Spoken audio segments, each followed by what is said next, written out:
Então vamos lá começar a primeira aula do curso de Ciência Política, Introdução. Então nós vamos começar pelo começo, né? Porque a gente não poderia começar por algo que não fosse começo, seria impossível. E aqui nessa aula de Ciência Política, nós vamos falar sobre conceitos e significados, questão da verdade, questão da hierarquia, política, ciência e, por último, ciência política. Começando com a questão mais importante, conceitos e significados, que é aquilo que a gente vai precisar para entender a informação. Porque o que é a comunicação? É quando o receptor, ou você que está aí, consegue entender a informação que eu estou emitindo, não é isso? Então, a necessidade de entender o significado das palavras que eu estou usando aqui é fundamental. Então, se por acaso você não entender alguma palavra, pesquise. Vá no Google, digite a palavra e entenda o significado. Por exemplo, significado. Qual o significado da palavra significado?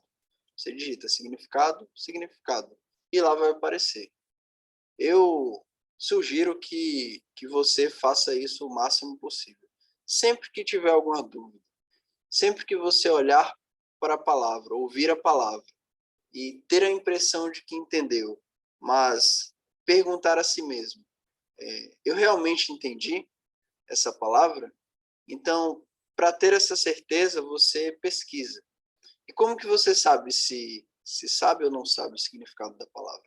É bem simples. Você tenta responder a sua pergunta. Então, você sabe o que significa política, por exemplo? Política significa o quê? Ciência do governo. Aí, o que significa ciência? E o que significa governo? É disso que estou falando. Porque muitas das coisas que eu estou dizendo, ou que eu vou dizer, na verdade, que eu irei dizer, né? Elas precisam ser compreendidas em todos os seus aspectos. Então, para que isso aconteça, é necessário que você, que está ouvindo, tenha o conhecimento de todas as palavras que serão ditas aqui. Então, mesmo que você não saiba agora, você pode pesquisar. Né? Nada impede que isso aconteça. Porque só assim é que eu vou conseguir transmitir a mensagem. Porque, veja bem, quando eu falo de uma palavra, quer dizer, quando eu uso uma palavra, eu não estou simplesmente terminando a minha mensagem na palavra. Não. A palavra é um meio de fazer com que os seus olhos vejam algo. Se eu digo, por exemplo, livro, eu estou me referindo a um objeto que todos nós conhecemos, um livro. Então, quando eu digo livro, eu não estou dizendo apenas uma palavra vazia, ou uma palavra que você vai procurar no significado e provavelmente diga assim, conjunto, por exemplo, né? Um conjunto, o que é um livro? É um conjunto de folhas organizada de certa maneira, né? Com objetivo, enfim. Só que essas explicações, elas são desnecessárias quando você conhece o objeto. Então, eu digo livro, na hora você associa a palavra, a coisa que você conhece, que é aquele livro, aquilo ali, seja lá qual for, né? Eu tenho alguns aqui atrás. Então, é isso que eu vou fazer quando eu uso os conceitos. E é por isso que a questão dos conceitos e dos significados são extremamente importantes, são fundamentais. E por isso que eu coloquei também em primeiro lugar. Porque se você não entende o conceito, como que a gente vai se comunicar? E como que você vai entender o que eu estou falando? Não tem como. É necessário que tudo o que seja dito seja associado a experiências ou a conhecimentos reais que você já tem. Porque só dessa forma é que será possível o entendimento completo daquilo que eu quero passar. Eu não estou ensinando, eu não vou ensinar apenas um conjunto de palavras ou uma, como que chama? Uma fórmula que você precisa decorar para passar numa prova ou para responder uma questão. Não quero e nem vou ensinar isso. Eu apenas vou mostrar para você o que é a ciência política. E aí a única forma que eu tenho de fazer isso é fazendo com que você mesmo, através da sua imaginação, da sua capacidade, da sua inteligência, observe a mesma coisa que eu, utilizando as palavras para chegar até esse local. Então, é isso que eu pretendo com esse curso, né? Então, por isso que, como eu disse antes, é fundamental essa questão de entender os conceitos e significados. Se você procurar agora o significado da palavra conceito, significado da palavra, sei lá, livro, enfim, e livro talvez seja desnecessário, porque a gente já sabe aqui.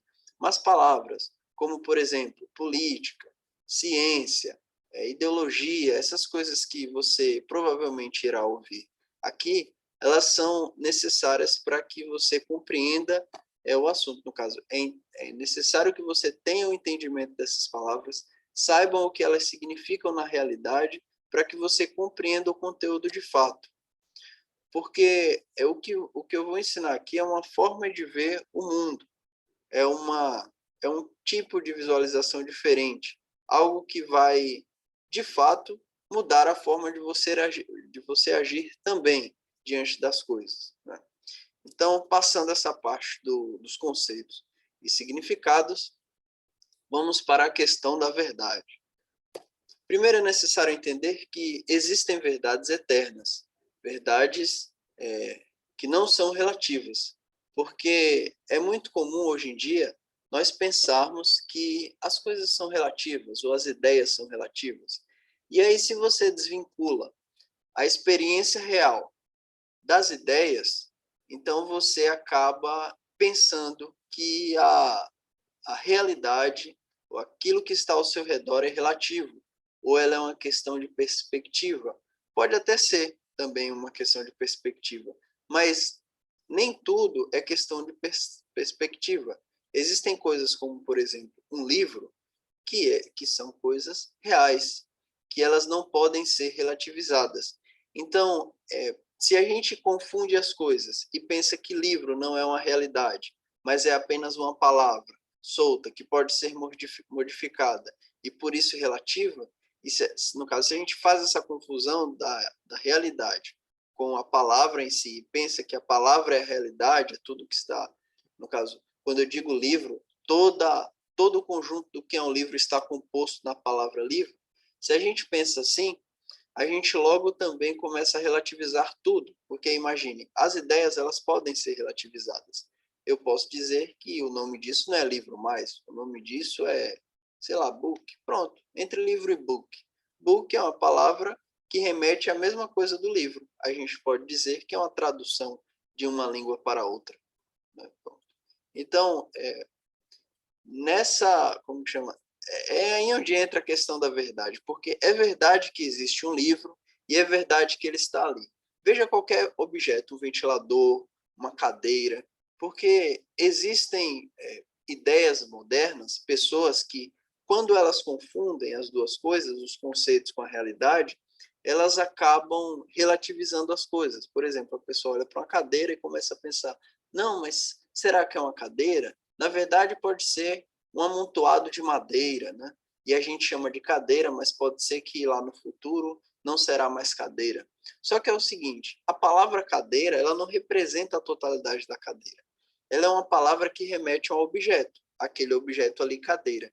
Se hoje aquele objeto se chamar cadeira e daqui a 1000 anos ele muda de nome e se chama livro, de qualquer forma existe uma realidade ali que está para fora da palavra, que é aquela realidade do que é uma cadeira, que no caso é esse objeto que nós usamos para sentar.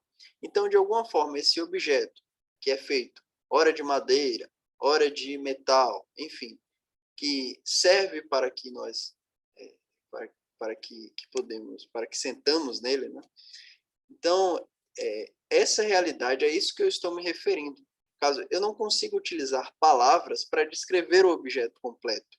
O que eu consigo fazer é utilizar uma palavra que me direciona a uma realidade, que é essa verdade que eu quero que seja compreendida aqui. Porque muitas das coisas que eu vou dizer, elas se referem a verdades que estão para além das palavras. Então, essas palavras elas nunca conseguirão justificar ou, ou mostrar a verdade. Para que você veja a verdade, você precisa observar através da palavra ao que essa palavra se refere. Então, por isso que a questão da verdade ela é muito importante. Ela é também como a questão dos conceitos fundamentais. Os conceitos eles são importantes para quê? Para que eu, por exemplo, explique o que eu estou explicando aqui. Né? Agora, deixa eu só marcar o horário. Porque o Meet tem um tempo, né? Prazo. Eu nem sei quanto tempo eu estou aqui, mas vamos lá, eu vou marcar mais 20 minutos, 25 minutos. Estou em 37, então vai ser 47, 57. Quando der 10 e 5, eu paro aqui a aula. Sim, então é isso que é necessário que seja compreendido também, antes de conhecer a ciência política, pelo menos ao meu ver, né? Para que você consiga compreender a informação, a mensagem que eu quero que você observe através das palavras que estão sendo emitidas por mim. Então, passando essa questão da verdade, eu coloquei esse símbolo aqui, essa imagem, porque eu não sei se vocês sabem, essa imagem é do profeta, né? Profeta, o apóstolo João. E aí, onde ele é decapitado, né? Então, aqui a gente vê um homem, o que é a relativização e o que é a verdade. No caso, esse homem, ele se negou a relativizar algo que ele acredita que é verdade, e por isso ele foi decapitado. Então, ele poderia simplesmente dizer, não, isso tudo é besteira, não quero mais saber desse negócio de religião, de Jesus Cristo, não quero mais saber disso. Cristo não ressuscitou, etc. e tal. Ele vai, nega tudo aquilo que é verdade. Pronto, aí liberam ele deixa ele não é morto, né? Ele não é mais morto. Enfim, é isso que aí você também vê que a questão da verdade é muito séria, porque a ciência política é uma questão séria, é uma questão de vida e morte, né? Então, eu estou dizendo isso, eu estou até usando esse exemplo da imagem. Essa primeira imagem aqui é a imagem de Michelangelo, né? Que fala de Deus e do homem. Os conceitos e significados nós usamos também para nos referir a Deus. Então, é uma forma de aproximação também. Quando vamos fazer uma oração, por exemplo, nós estamos utilizando palavras, né, para falar com o nosso Criador. Então, aqui nós também temos a representação de uma pessoa que se negou a negar, quer dizer, se negou a recusar uma verdade, né? Ou se negou a dizer que uma verdade era falsa. Porque ele poderia simplesmente saber que aquilo é verdadeiro, né? E dizer, não, eu sei, mas eu não vou falar nada para esses caras não, porque senão eu vou morrer. Jesus Cristo poderia ter feito isso também, mas por que ele não fez? Enfim. E aí vem a questão da hierarquia. Aqui eu acho que está bem representado, né? Quem que é o chefão aqui nessa imagem? Quem que é a pessoa principal, aquela que todas as outras estão observando? Por que não é essa mulher aqui da esquerda? Por que não é esse outro cara aqui da direita? Por que não são os outros, mas é aquele ali principal, aquele do meio? Para cada coisa, para cada questão vai haver uma justificativa, inclusive para a questão da hierarquia. Por que você está aprendendo comigo e não com o seu filho? Ou por que você está aprendendo comigo e não com o vizinho? Por que eu tenho essa autoridade de ensinar? Porque um dia eu estudei, comecei a estudar antes, adquiri o conhecimento necessário e agora eu comecei a ensinar. Então, a fonte da autoridade, ela vem daquilo que, primeiro, da questão é porque vai depender muito da contribuição, né, que você tem a dar. Então, as pessoas, elas podem ou não reconhecer aquela autoridade. Mas a autoridade, é importante dizer que ela é uma forma espontânea, né? Ela pode tanto ser dada, como numa questão de cargo eletivo, onde você elege um presidente, e aí ele tem uma autoridade naquela hierarquia, né, como uma autoridade carismática, como a de Jesus Cristo, onde a autoridade depende, eu falo dele mesmo assim, no sentido da existência dele. Né? No caso, Deus mandou Jesus, ele não mandou João, ele não mandou outra pessoa, ele não me mandou para ser o próprio Jesus Cristo, não, ele mandou Jesus Cristo, que é o filho dele, enfim. E aí nisso tem uma autoridade que já estava prevista, né? O Messias vai vir, etc, etc. Pronto. Essa questão da autoridade, ela é importante, da hierarquia, quer dizer, ela é importante para que também entendamos o lugar da ciência política, né? Porque eu vou chegar à parte da ciência política que é lá no final, mas para que fique claro essa questão da hierarquia, a ciência política ela vai utilizar várias outras ciências, né? Então, ela pode abranger outras ciências no sentido de que ela está hierarquicamente superior. O que está acima da ciência política? A filosofia, né, que ela consegue abarcar a ciência política, e a religião, que está no primeiro plano, né, no grau de hierarquia mais alta, porque é aquela questão que vai direto a Deus. Então, quando nós falamos da ciência política, não estamos falando de teologia e nem de filosofia. Nós podemos usar a linguagem filosófica, nós podemos usar as referências, né, teológicas. Deixa eu só ver a hora aqui. Tá. Nós podemos usar as referências teológicas, mas elas nunca, a ciência política nunca abarcará isso tudo. Né? Como que a ciência política vai abarcar um milagre, por exemplo? Não tem como. A ressurreição de Jesus Cristo, isso vai ser abarcado pela ciência política? Não pode. E a filosofia? A filosofia ela é um conhecimento geral, né? Um conhecimento que abrange a própria ciência política, porque é de lá que sai a ciência política, da filosofia. Partindo dessa questão, então a gente sabe que existem degraus, né? E por aí a gente tem também como ter uma base, mais ou menos, né? Por exemplo, se você pega um psiquiatra, um psicólogo, ele vai ter ali na ciência dele informações que devem ser usadas pela ciência política. Eu vou chegar lá como, não é que isso deve ser usado, mas eu quero deixar aqui também frisado essa questão aí da hierarquia, para que a gente não confunda o que eu estou falando, por exemplo, o que um cientista fala com o que um padre ou um pastor fala em relação à religião, né?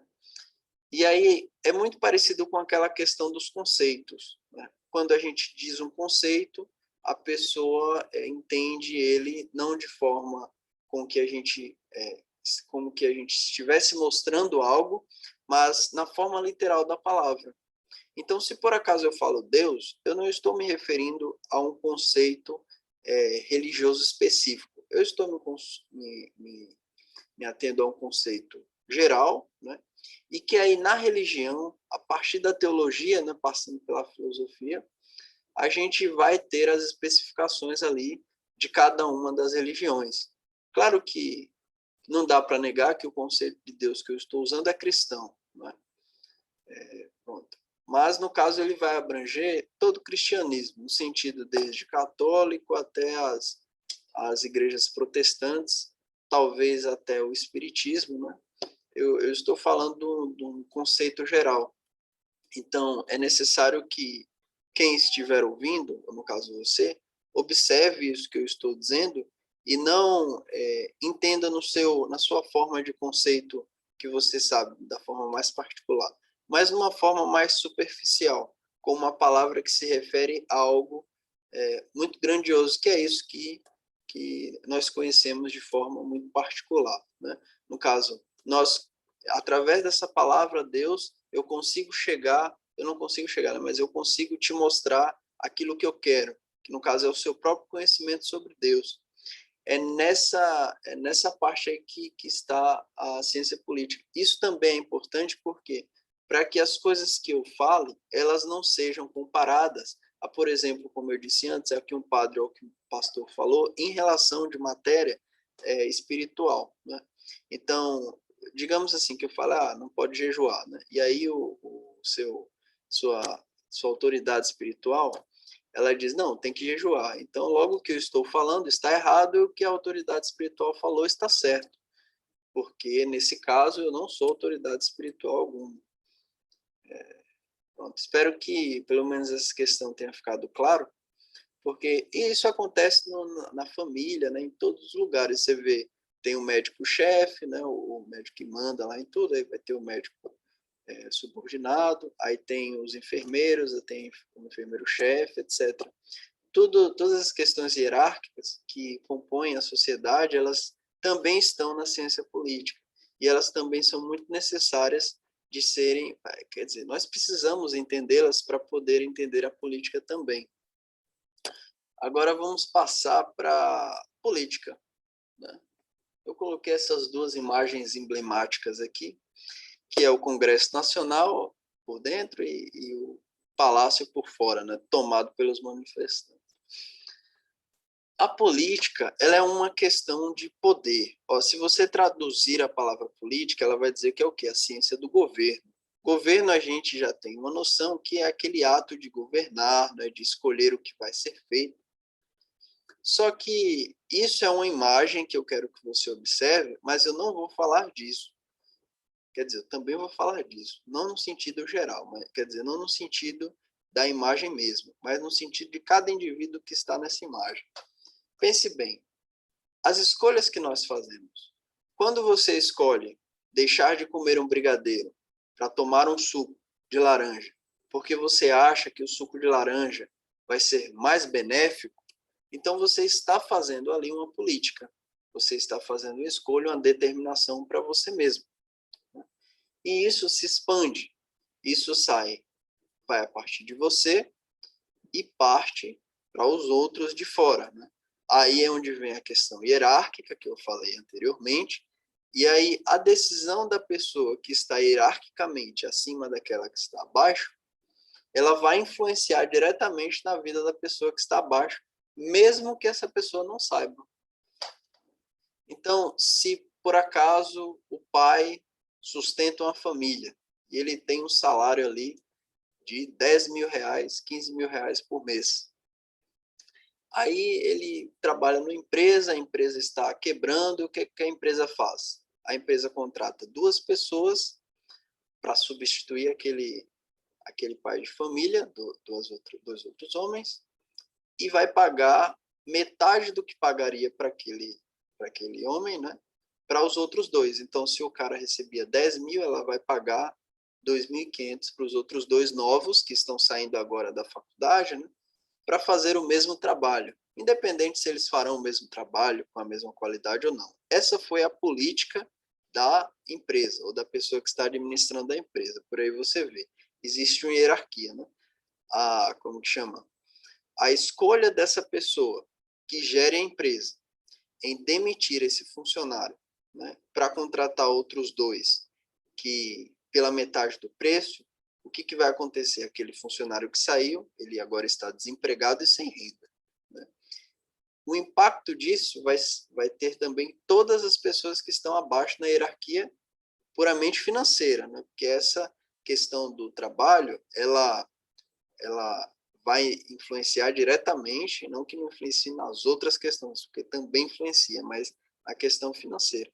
Então, lá vai os filhos daquele homem que foi demitido, eles provavelmente não poderão comprar as mesmas coisas, não poderão ter o celular que queriam, ou não poderão utilizar o carro que tinham, porque o carro vai precisar vender para pagar conta, para sustentar, enfim, não vai poder mais, não vai ter a condição mais de sustentar aquele carro. Então, o padrão daquela pessoa acaba descendo, né? Aí você olha para a vida do filho, ele perdeu o carro, ele já não tem mais aquela condição para gastar dinheiro numa viagem, ou ir num bar e comprar, ou num bar, num restaurante para levar a menina que gosta. Então, ele já vai ter lá uma dificuldade maior, até na questão da sua própria futura família, porque, de repente, é uma menina que ele gostaria de chamar, ele já não poderá mais, porque ele não tem aquele dinheiro, teoricamente, né? A pessoa também pode chamar, mas eu só estou assim supondo para que fique claro todo esse mecanismo, nessa mecânica do funcionamento da política, até onde influencia. Então, por isso, essa pessoa decide não sair com aquela pessoa que ele queria, porque não tem carro, ficou com vergonha e não tem dinheiro para pagar um bom restaurante, aí abandona aquilo que poderia ser um futuro casamento, que poderia sair um filho, etc, etc. Então, você vê, a simples decisão lá em cima de mudar, que ela já pode ter saído de uma esfera superior, ela influenciou lá embaixo até a última instância da pessoa, né? Para você ver, se a pessoa queria um cachorro, já não pode mais ter um cachorro, até o cachorro sofreu. Então, passando por essa parte da política, porque isso tudo é política, né?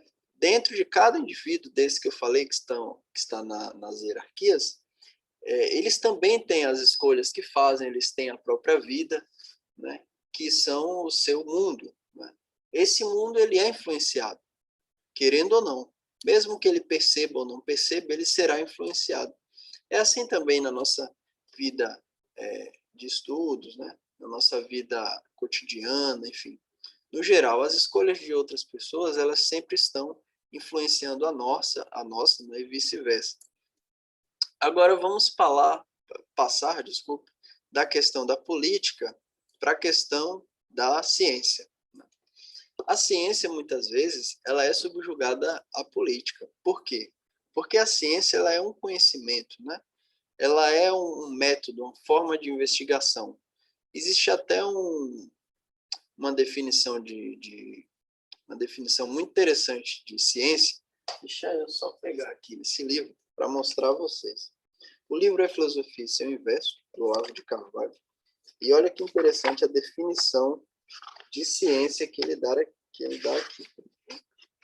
Deixa eu só pegar para você ter uma ideia do que eu estou falando. Eu deveria ter marcado antes minha página, mas eu não marquei. Aqui eu creio que acho rapidinho. Estava lendo esses dias.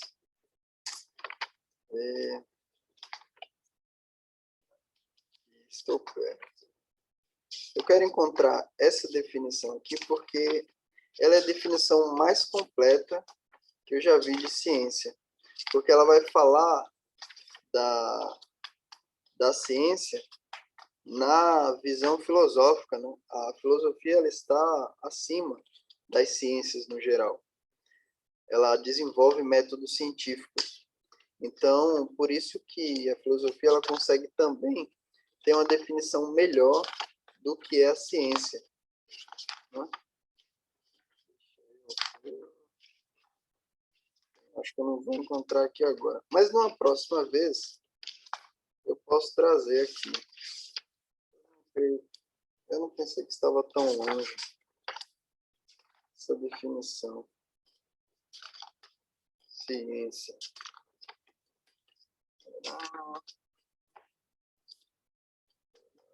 Vou desistir. No primeiro sentido, possibilidade. Eu não vou encontrar aqui agora. Mas assim que puder, eu deixo aqui registrado. Talvez na próxima aula eu já procure isso aqui. Peço desculpas, inclusive, por interromper por esse tempo. Mas, observando a ciência, né, que a ciência no sentido mais simples do saber, porque a ciência ela faz investigações, né, e consegue fazer descobertas, como por exemplo aqui na imagem. Essa imagem ela retrata a primeira vacina que foi feita. Vacina que serve, nós sabemos para quê, né? Para prevenir de doenças que antes não tínhamos controle, como por exemplo hoje temos a da dengue, H1N1, né? A tétano, vacina antitetânica, estamos agora com essa da Covid também, né? E sim. E essa outra imagem aqui, ela representa o 14 bis, que é o primeiro avião feito por um brasileiro. Então, você vê, a ciência ela age de todas as formas, mas no geral, quem que vai controlar isso? É o governo. Então, os aviões, ele surgiu aqui, no experimento, né? E aí surgiu esse avião, pronto. No que se transformou depois? Foi utilizado para para guerra, né, para bombardear, etc., foi utilizado como meio comercial. E eu estou falando do governo, não o governo no sentido daquela primeira imagem, né? Não nesse sentido aqui, da imagem à esquerda, mas no sentido de que eu falei das escolhas. Então, o conjunto de hierarquias, né? Então, desde um voo comercial, existe um conjunto de hierarquia ali que utiliza aquele avião para os meios de obtenção de lucro, né? E vice-versa. Nós vamos ter aqui os governos usando esse descobrimento das vacinas como meio de vacinar a população e, por isso, reduzir talvez o índice de gasto público ou o índice de morte mesmo, buscar o bem-estar da população, enfim. A ciência, no geral, ela é isso, né? São essas descobertas. Isso tudo foi necessário ser dito porque nós estamos falando de ciência política, que é a união dessas palavras, né? Política é a ciência do governo. E ciência nós sabemos o que é nesse sentido aí que eu falei, que é desde o conjunto sistematizado de investigações até as próprias descobertas mesmo. Isso tudo aí compõe a ciência. E aí vem a questão da ciência política, que é um tipo de sabedoria sobre a forma de governar, né? Ou um tipo de ciência da ciência do governo. Essa aqui, a gente pode dizer que ela está acima da política, no sentido de que o homem, antes de agir, caso a gente vai tomar a política aqui como ação também, os atos, eles podem dizer que são determinações políticas. Então, se eu estou com sede e vou beber água, eu estou me movendo, né? E aí, essa política ela foi fundamentada numa decisão, quer dizer, num conjunto de conhecimentos. Eu sei que se eu não beber água hoje, independente se eu estou com sede ou não estou com sede, eu posso no futuro ter pedra nos rins. Então, por isso, eu determinei que eu deveria ir beber água hoje, né? Beber água agora, ou que eu tenho que beber água, tantos litros de água por dia. Então, nesse sentido, isso é o que é a ciência política. Então, para que ela vai servir? Como eu falei, eu posso utilizar para prevenir uma doença, como, por exemplo, uma pedra nos rins. Eu posso utilizar para defender minha família de alguma forma.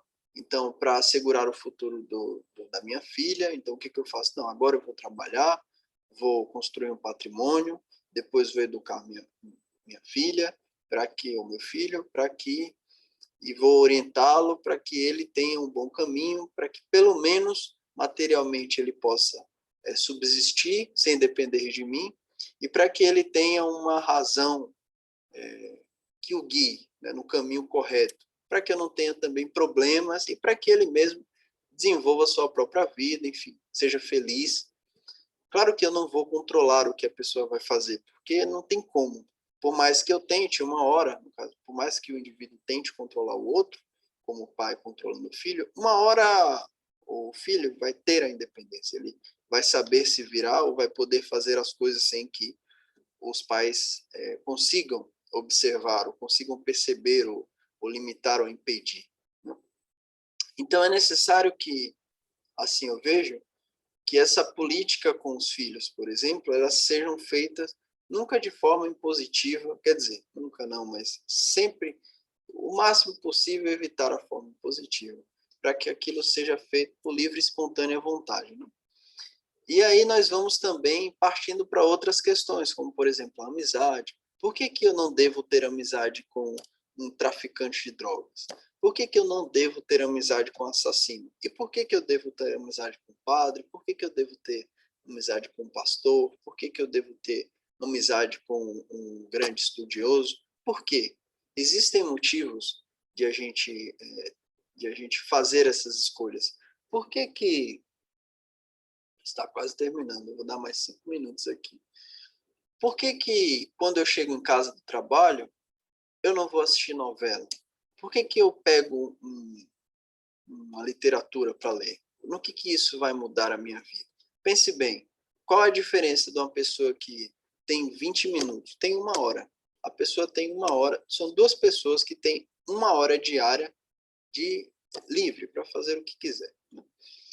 Uma decide ler livros de literatura, que vai trazer experiência humana, etc, etc.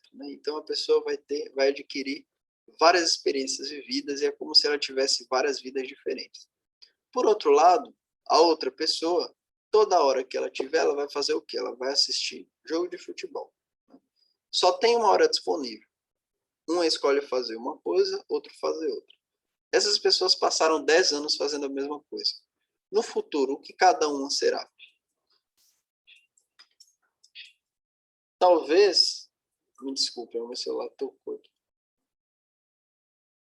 Talvez a primeira será a que escolheu assistir futebol, pode ser que ela seja uma comentarista, né? Só que isso é uma questão muito difícil, dependendo de quem seja a pessoa. Por outro lado, a outra, as possibilidades dela são muito maiores. Então, ela não depende de um conjunto de fatores sorteados, de uma sorte. Porque uma pessoa que passa 10 anos, todos os dias disponível, que tem 1 hora, assistindo futebol e abre mão de fazer qualquer outra coisa para fazer isso, ela só tem a possibilidade de sucesso, no caso, a possibilidade de sucesso dela é muito pequena, porque existem poucas vagas, digamos, disponíveis para isso. E outra, o que ela está fazendo não é, quer dizer, abrindo mão do que é ou do que não é. Isso vai ficar para cada um decidir, mas era esse ponto que eu queria chegar. Observação. Através disso eu consigo trazer a sua observação para esses pontos. Né? O que você quer? Você quer separar essa 1 hora todos os dias para ver uma novela, para jogar algum jogo, ou você quer separar esse tempo que você tem disponível para adquirir informação, para fazer uma leitura sobre determinado assunto que você queira no futuro saber de algo? Por hora eu vou terminar, então a gente vai parar aqui na primeira aula de Ciência Política e nós voltamos na aula 2.